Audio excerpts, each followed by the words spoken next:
Safe shop sanitary pads, వేరే company బయట company sanitary pads. ఇది చూద్దాం, రెండింటికి డిఫరెన్స్ చూద్దాము.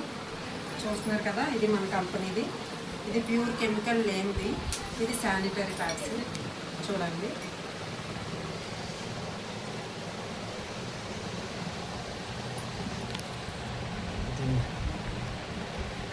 ఇది బయట కంపెనీవి.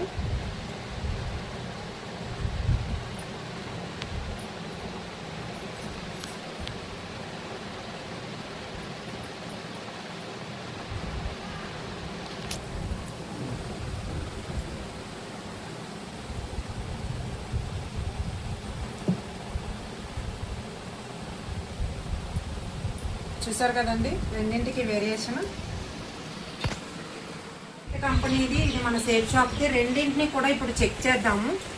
ఒక 2 వైట్ పేపర్స్ తీసుకున్నాను. సేమ్ ఇది బయట కంపెనీది కదా, ఇది సేమ్ ఇలా చెక్ చేస్తున్నాను. చూసారు కదా, ఇది వాటర్ వైజ్ అంటుకుంది, మొత్తం అంతా కూడా బయట దానికి స్ప్రెడ్ అయింది. సేమ్ ఇది ఇంకొక పేపరు, మన safe shop company sanitary pad. చూసారా ఎలా తీసుకుంటుంది? చూసారు కదా, వేరే కంపెనీది ఎలా వచ్చింది. దీనివల్లేనండి మనకి హెల్త్కి కూడా సంబంధించిన క్యాన్సర్కి కారకమైన మెయిన్ వ్యాధి దీని నుంచే వస్తుంది. లేడీస్కి సంబంధించి హాస్పిటలైజ్డ్ అవుతున్నారు, చెప్తే వినరు. ఇదేనండి మెయిన్ సోర్స్. చూస్తున్నారు కదా, ఇది 2-3 కన్నా ఎక్కువే అవుతాయి ఇది బయట శానిటరీ ప్యాడ్. బట్ ఇది రోజుకి ఒక్కటైతే సరిపోతుందండి, వితౌట్ కెమికల్, మన ఆరోగ్యానికి ఉపయోగపడేది. చెక్ చేసి చూపిస్తాను ఇది 2 కూడా ఎలా వర్క్ అవుతున్నాయి అనేది. ఏది ఇది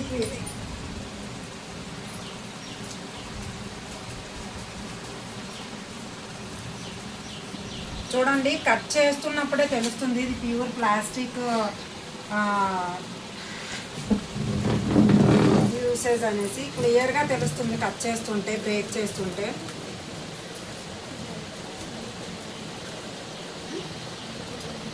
నేను కూడా బ్రేక్ చేస్తాను. చూసారా ఎంత ఈజీగా. ప్యూర్ కాటన్ అండి, ఇది ప్యూర్ ఫ్యాబ్రిక్ కాటన్. కట్ చేస్తుంటేనే తెలుస్తుంది. చెక్ చేద్దాము డైరెక్ట్గా. ఇదిగోండి బయట కంపెనీది ప్యాడ్.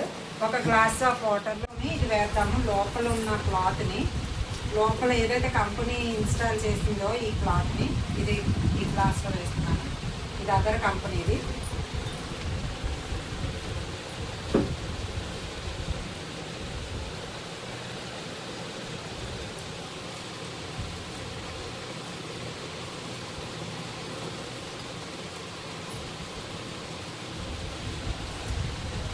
చూస్తున్నారు కదా, సేఫ్ షాప్ కంపెనీ. చూడండి, లైవ్లో చూడండి. బయట కంపెనీ ప్యాడ్ అసలు అట్లానే ఉండిపోయింది, ఎందుకంటే ప్లాస్టిక్ ఇంగ్రీడియంట్స్ అందులో ఉన్నాయి. చూడండి, సేఫ్ షాపు జస్ట్ వాటర్లో కలిసిపోయింది. చూస్తున్నారు కదా, కంప్లీట్గా ఇది వాటర్లో మింగిల్ అయింది. బట్ ఇది మాత్రం మెటీరియల్ ఎలాగైతే ఉందో అలాగే ఉంది. చూసారండి, మన హెల్త్కి సంబంధించి ఎంత డేంజరస్ శానిటరీ ప్యాడ్స్ని యూజ్ చేస్తున్నామో. దీనివల్ల చాలా గర్భసంచి క్యాన్సర్లు కూడా వస్తున్నాయి. బట్ అది వినకుండా ఇలాంటివి యూజ్ చేసి ప్రాణాల మీద తీసుకొస్తున్నారు. వాడమని చెప్పేది ఎవ్వరూ కూడా ఫస్ట్ చూడరు. చూసారా, ప్రాక్టికల్గా కనిపిస్తుంది కదా. ఏది యూజ్ చేయాలనేది మీ చేతుల్లోనే ఉంది, మీ హెల్త్ మీ చేతుల్లోనే ఉంది. ఇది ఎవ్రీ మంత్ లేడీస్కి జనరేట్ అయ్యే ప్రాబ్లము. దీన్ని కంపల్సరీగా మనం హెల్త్కి సంబంధించి ఏదైతే డైట్ యూజ్ చేస్తామో ఇది కూడా ఎలాగే యూజ్ చేయాలి. మీరే చూన్ చేసుకోండి ఏది బెస్ట్ అనేది, ఏది మీకు హెల్త్కి కావాల్సింది. Thank you.